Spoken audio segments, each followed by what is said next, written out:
제가 오늘 드리고 싶은 이야기는 저하고 민홍철 위원장님하고 처지가 좀 다르고 지역도 다르고 지역의 상황도 다르고 그래서 위원장님이 국회 내에서 논의되고 있었던 흐름과 현실적인 방안들을 이렇게 쭉 이야기를 해주셨고요.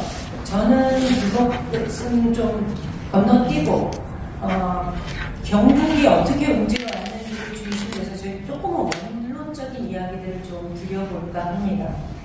제목은 득표수만큼 의석수를 근데 저 원래 위에는 소선거구제 아우디게 있었어요. 근데 작년 12월 28일 날 저희가 시도당 내에서는 전국에서 처음으로 전국도당 내에 정개특위를 구성하고 그리고 정치개혁의 핵심은 선거제도 개혁이다라는 이슈를 들고서 선거제도 개혁과 관련된 지역위원장뿐만 아니라 상무위원들 간의 다양한 학습과 토론을 하는 시간을 가졌습니다.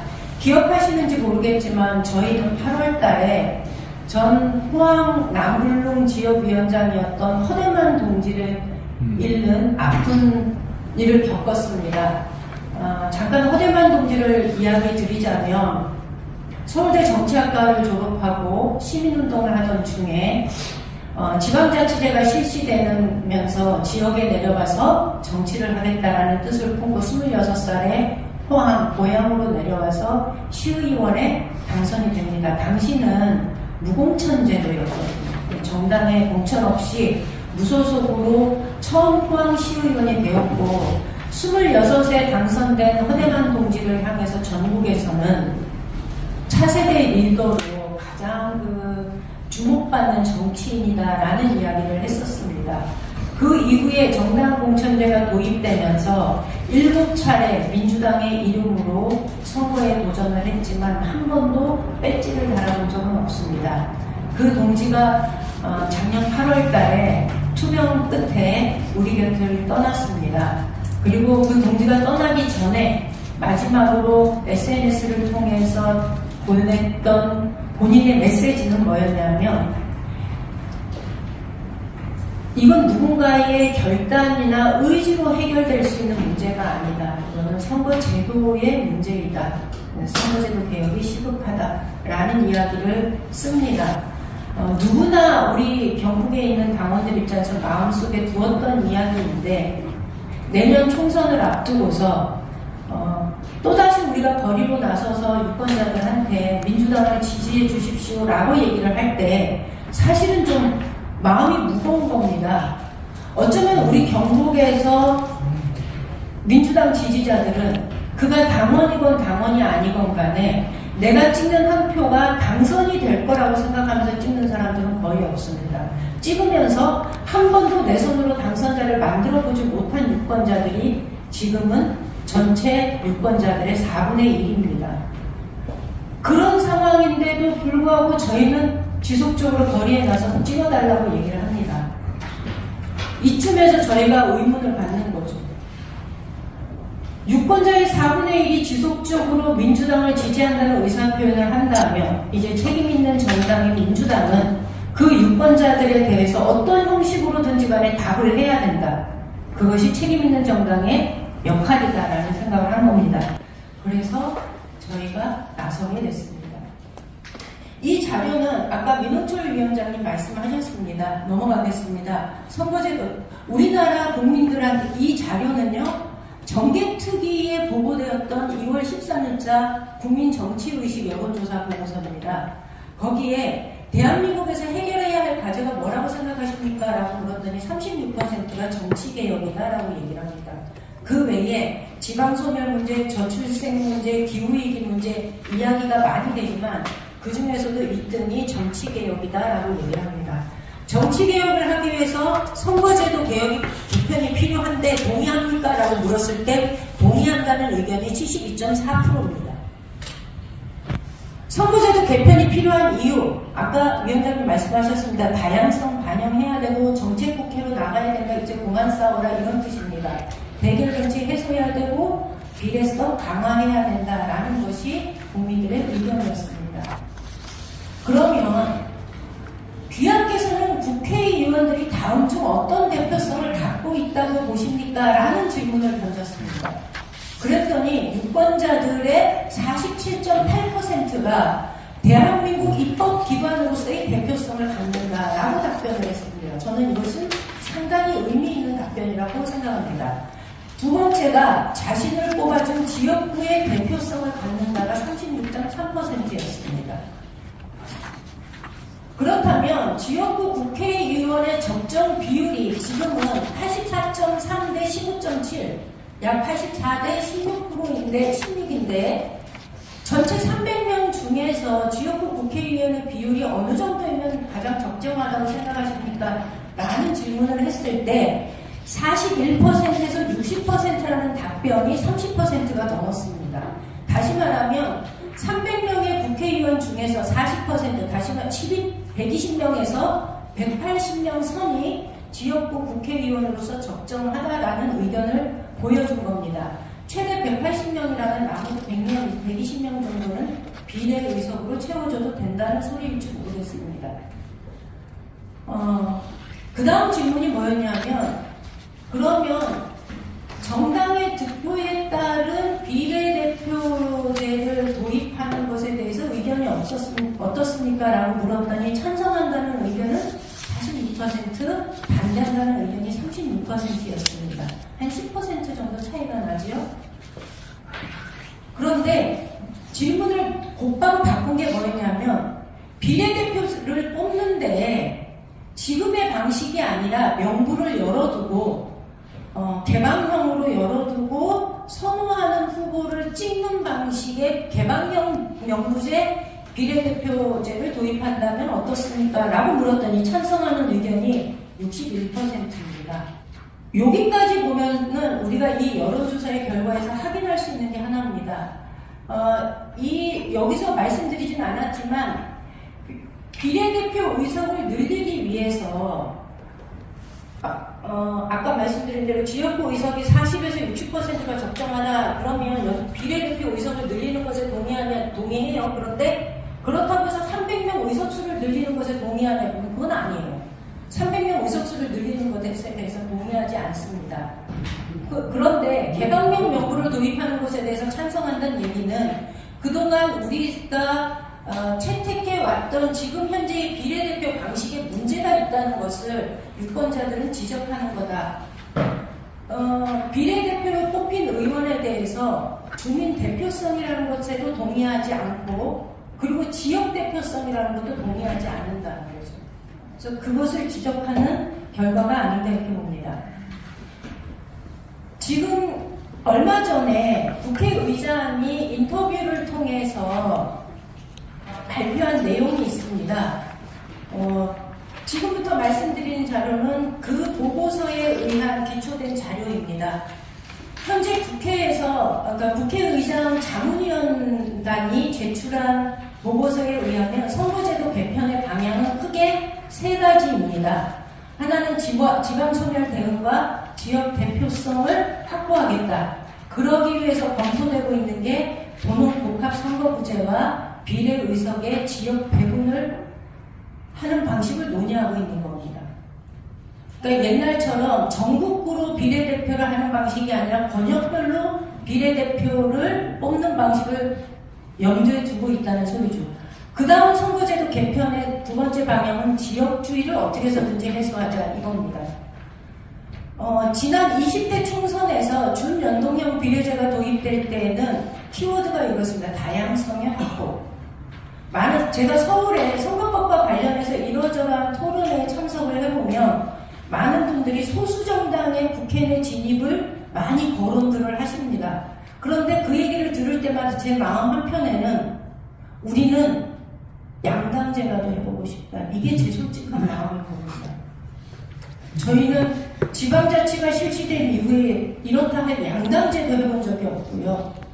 88년 지금의 선거제도를 치러진 소선거구제 하에 치러진 국회의원 선거가 시행된 지 35년인데 저희는 양당제도 해본 적이 없습니다. 그래서 저희의 바람은 양당제라도 해보고 싶다. 다시 말씀드리면 지역주의 꼭 이번 선거법 개정하는 과정에서 지역주의 해소 중대한 아젠다로 적용이 되어야 된다 이렇게 생각합니다.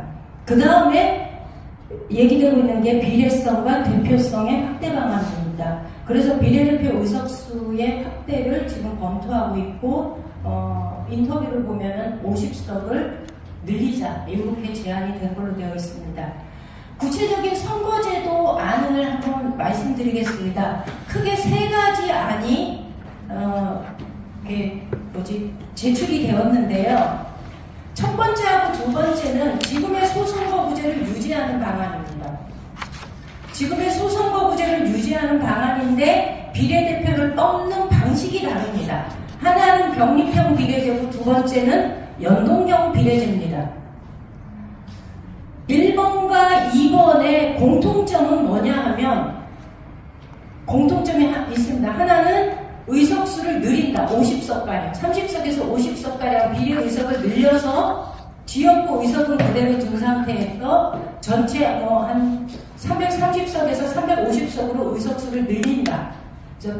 비례 의석수 늘린다가 하나가 있고요. 두 번째는 후보의 이중 등록제를 허용한다. 다시 말씀드리면 석패율을 도입한다. 요게 공통된 내용입니다. 그런데 다른 건 뭐냐 하면 또 하나 있습니다. 공통점이 뭐냐 하면 비례대표를 뽑는데 권역별로 뽑는다. 요 세 가지가 공통점입니다. 권역별로 뽑는데 1번 안은 병립형으로 뽑는다. 두 번째는 연동형으로 뽑는다. 이겁니다. 병립형으로 뽑는다는 얘기는 다들 잘 아십니다. 기초의원 선거 방식으로 하겠다는 겁니다.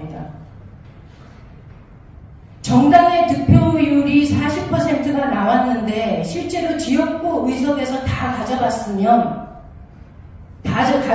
비례 의석수를 그것과 연동해서 비례 의석수를 배분해 주는 건 연동형. 그렇지 않고 40% 나왔으면 40%만큼 비례 의석수를 가져가고 60% 나왔으면 60%만큼 가져가고 이렇게 하는 방식으로 하겠다는 게 병립형입니다.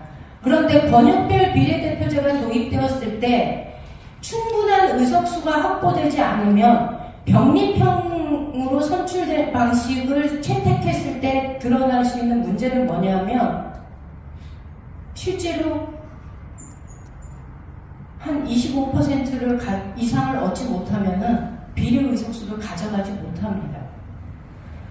조금 이따 자료에 말씀드리겠지만 경북에서는 23개 시군이 있습니다. 그 중에 11개 시군이요. 11개 군이죠. 11개 군이 2006년도부터 시행되었던 지금의 선거 방식, 기초의원 선거 방식이 도입된 이래 단 한 번도 기초의회 정당 투표를 해본 적이 없습니다. 왜냐하면 비례 의석수가 한 석인데 우리가 죽었다 깨어나도 50%를 넘을 수가 없기 때문에 아예 민주당에서는 비례 후보를 내지 않았습니다. 그러니까 저쪽에서는 공천하는 동시에 당선이어서 유권자들은 정당 투표를 해본 적이 없습니다. 무려 11개의 군이.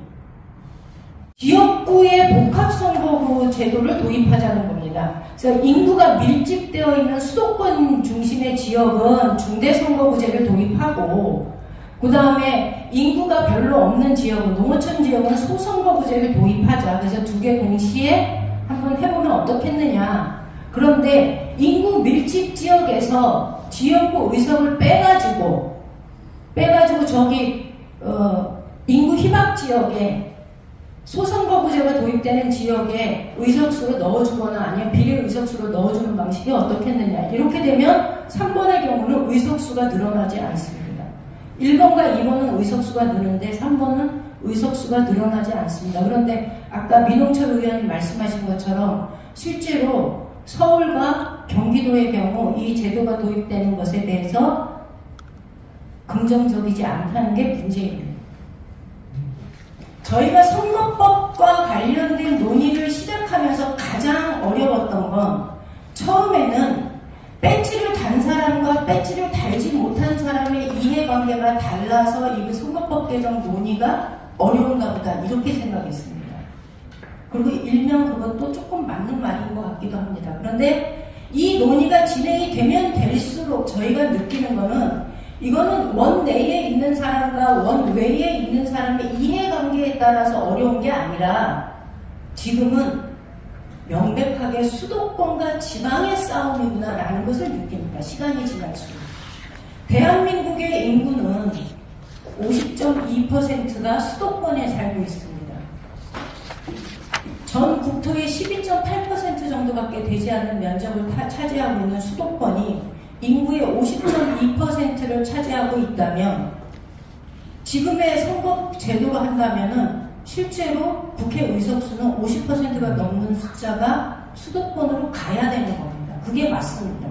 근데 그게 과연 정의로운가라는 문제를 우리가 해봐야 되는 거 아니겠습니까? 그게 과연 정의로운가?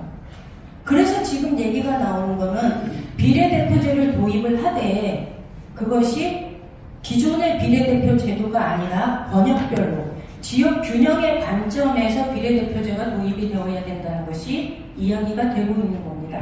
아까 그 국회의장한테 인터뷰 과정에서 이야기했던 세 가지 안 중에 1번안과 2번안에 비례대표제에서 수도 번역을 6개로 나누어서 시행이 되고 있기는 하지만 늘어나는 의석은 지방에 배분을 해서 지역균형 비례의 비례 제도를 도입하자라는 관점이 적용된 겁니다. 그래서 저는 이번 선거법 개정과 관련돼서는 누구보다도 원외, 원외를 따질 것이 아니라 지방이 어느 만큼 목소리를 내느냐 이게 굉장히 중요하다. 지방이 지방의 권리를 찾고 지방의 목소리를 대변할 수 있는 정치인을 국회에 내보내기 위해서 인구가 적다면 전 국토의 88%를 차지하고 있는 우리 지방이 우리의 대표를 내보낼 수 있는 방법, 지역 균형 비례 제도를 도입하는 방식을 강하게 요청하는 것도 지금 국면에서는 필요한 일이다라는 얘기를 좀 드리겠습니다. 역대 총선 사표 비율입니다. 보시면 아시겠지만 전체 득표수에 비교해서 17대부터 21대까지 하면은 다 40%가 훌쩍 넘습니다. 심지어 20대 총선에서는 50%가 넘는 숫자가 사표였습니다. 지역구 당선자 득표율 대비해서 사표를 보면은요, 21대는 당선자 득표수 대비 득표율, 그러니까 당선자가 어느 정도 득표를 했냐면 전체 선거인수의 36%만 얻어도 당선이 되는 게 지금의 선거 제도입니다. 그러니까 저 경쟁을 뚫고서 되신 분들입니다. 이게 지금 지방선거에서 2006년도 이후에 한 번도 기초의원 정당 투표를 해본 적이 없는 지역구들입니다. 이렇게 많은지 모르셨죠? 저 무려 경북은 여기에 공화를 제가 빼먹었습니다. 11개입니다. 저쪽은요, 이번 지방선거에서 무투표 당선된 광역의회 비율입니다. 광역의원 비율입니다. 대구는 무려 68.9%가 무투표 당선입니다. 29개 선거구에서의 20군데가 무투표 당선됐습니다. 소선거구제입니다. 경북은 30.9%입니다. 광주는 55%입니다. 20개의 선거구에서 11군데가 무투표 당선이 됐습니다.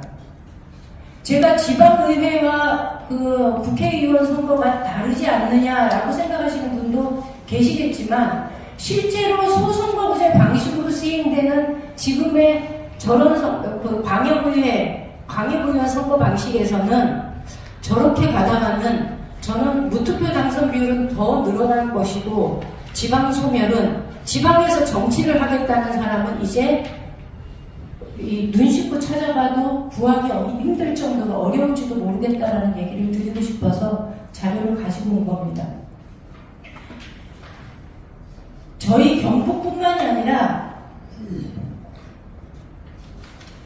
광주시당 얘기를 잠깐 드리겠습니다. 광주시당은 올 1월부터 정개특위를 구성하고 시민단체와 함께 매주 일요일날 모여서 선거법과 관련된 토론회를 했습니다. 그리고 지난주에 광주시당 정개특위에서 공청회를 통해서 최종적으로 광주시당의 입장을 정리했습니다.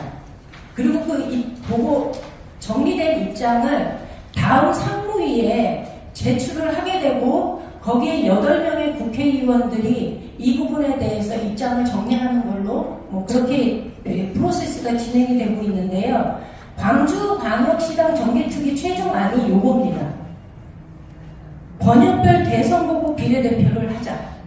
이렇게 하면 여기에다 석패율제도 도입하면 혹시 선거법 위반 사범으로 보궐선거가 있는데 이제 이런 경우에는 재보궐선거가 없을 거다. 권역별 대선거구 비례대표제는 정당 투표를 하고 그래서 득표수만큼 의석을 배정하자. 그런데 이게 47석 현행 비례대표제 의석에만 배정되는 것이 아니라 253석 플러스 47석 전체 그 300석에 모두 다 이 방식을 적용하자라는 게 광주시당의 입장입니다. 5명 내지 8명의 후보를 당선자를 배출하는 방식으로 하자. 그 다음에 정당 중심의 선거운동을 하자. 이런 내용으로 그 지난주에 정리가 되었고 이게 상무위에 정식 보고가 된다고 합니다. 저희 경북의 입장도 마찬가지입니다. 저희도 그동안 긴 시간 선거법과 관련된 논의를 하면서 저희의 요구는 하나입니다. 득표만큼 의석수를 좀 달라. 이겁니다.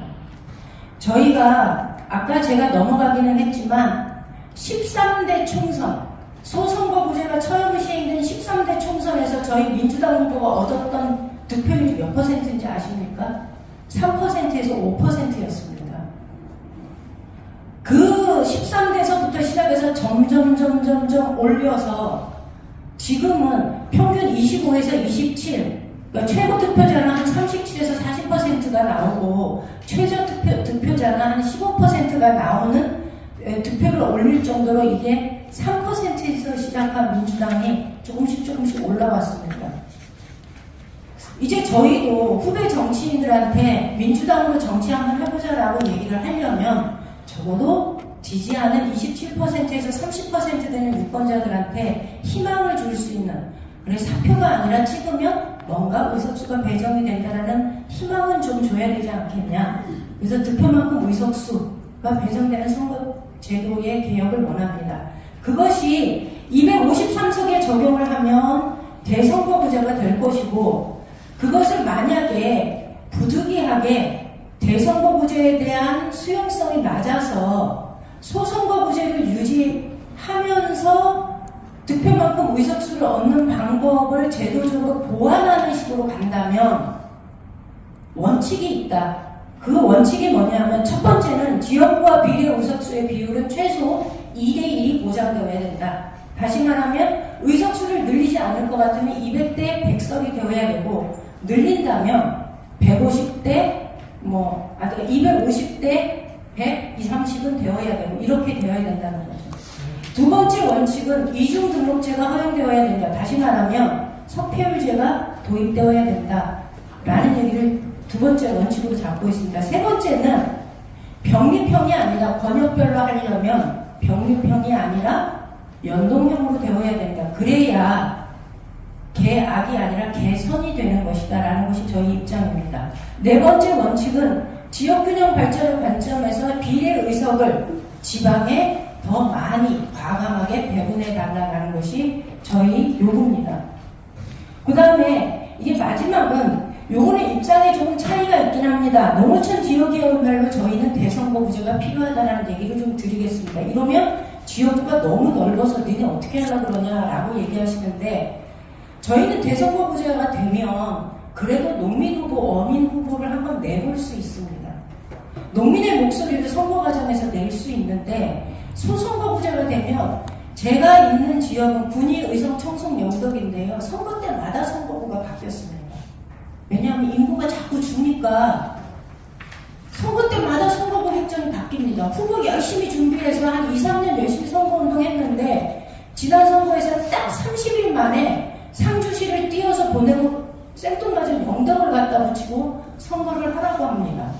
이렇게 되는 지역에서 정치를 할 수가 없습니다. 준비할 수가 없습니다.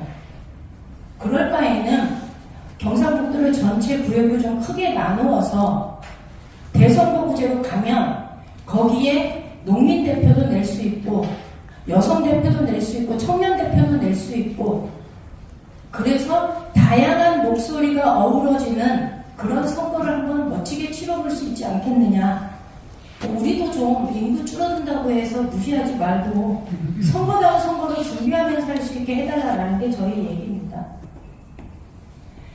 광주에서 이런 이야기를 합니다.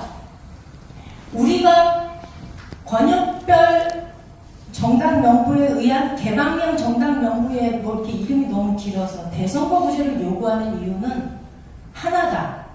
뭐냐면 민주당답게 당이 어려울수록 정치개혁의 주도권은 쟤네가 아니라 우리가 쥐어야 된다는 겁니다. 그것이 광주의 정치입니다. 그래서 우리는 이 대선거구제를 주장하는 것이다 라고 얘기를 합니다.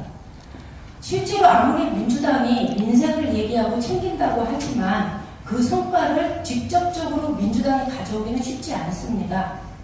그런데 국회 다수 의석을 가지고 있는 민주당이 노무현의 정신과 김대중의 정신을 얘기하는 민주당이 주도권을 가지고 있을 수 있는 거라면 그건 저는 정치개혁이다 이렇게 생각을 합니다. 그래서 저는 민주당이 정치개혁의 주도권을 잡고 선거제도 개혁을 통한 정치개혁을 이루는데 앞장서 주십사 이렇게 말씀드리겠습니다. 감사합니다.